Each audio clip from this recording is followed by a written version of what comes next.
Dante, ano na ang latest dyan ngayong nailipat na si Mary Jane Veloso sa correctional?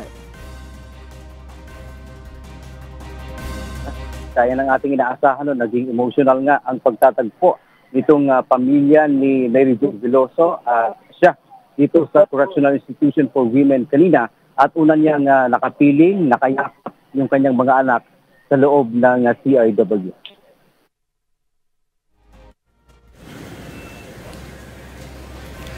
Alas 7 kanina, Ella, nang dumating dito sa Correctional Institution for Women o CIW sa Mandaluyong City ang kababayan natin na si Mary Jane Veloso na galing pa sa Indonesia. Sunod na dumating ang kanyang pamilya, kaanak at mga abogado. Pagkatapos ay binigyan ito ng pagkakataon na makasama nga ang kanyang pamilya. Dumaan din si Mary Jane sa normal na proseso ng booking bilang isang person deprived of liberty o PDL. Si Veloso kasi, Ella, bagamat pumayag ang Indonesian government na ilipat siya sa Pilipinas pero convicted pa rin ito sa kasong drug trafficking.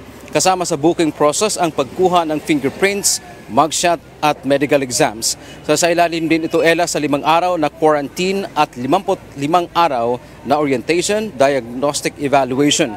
Pagkatapos ito ay inaasahang ililipat siya ng selda sa maximum security compound. Nang tanungin siya ng media, ayon kay Mary Jane, masaya siya dahil nga nakauwi na siya sa kanyang sariling bansa o ang Pilipinas. Personal din siyang nanawagan ng executive clemency mula sa Pangulo. Sagot naman ng Department of Justice o DOJ, kasama naman ito sa pinag-uusapan pero nasa sariling pagpapasya na ito ng presidente. Isa pa sa nakikita ay kung maaari siyang pagkalooban ng Good Conduct Time Allowance o GCTA para naman mapababa ang kanyang sentensya na life imprisonment.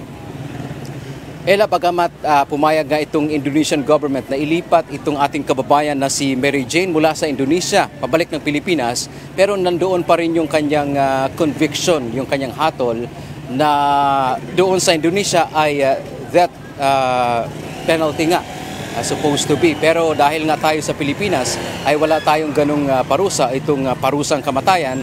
So ang mangyayari dito sa Pilipinas ay life imprisonment ang gagawin sa kanya. Pero inaantabayanan nga, maraming nanawagan, hindi lamang yung kanyang pamilya, maging mga iba't ibang mga human rights group, mga mambabatas na sana nga pagkalooban siya ng executive clemency.